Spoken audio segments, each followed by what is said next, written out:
Alors on organise ce trophée cybersécurité avec EPOCA pour faire de la vulgarisation sur ce sujet qui parfois paraît très technique, mais en fait touche énormément d'aspects de notre vie et de la vie des entreprises. Dans ce type d'exercice, on va juger de la technicité, de l'innovation, du problème auquel l'entreprise répond, mais on va aussi juger sur la qualité de la présentation, la qualité des personnes. J'ai particulièrement été réjoui par la qualité des prestations de ceux qui ont présenté leur start-up, qui signent bien une vitalité du tissu d'innovation français, et ça c'est plutôt rassurant.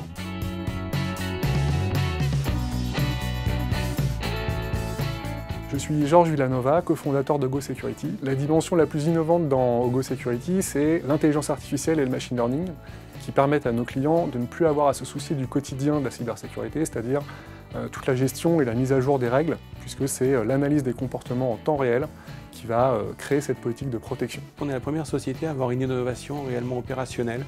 Ce n'est pas une innovation technique.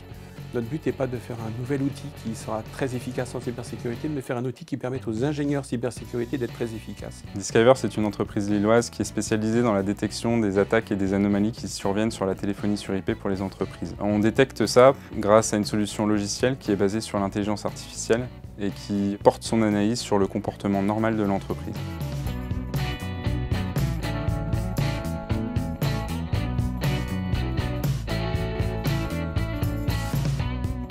Les startups qui se sont présentées à ce concours sont toutes d'une très grande qualité. Nous avons eu des acteurs qui adressent un niveau big picture, un peu stratosphérique de la cybersécurité, mais qui permettent de donner de la lisibilité aux décideurs.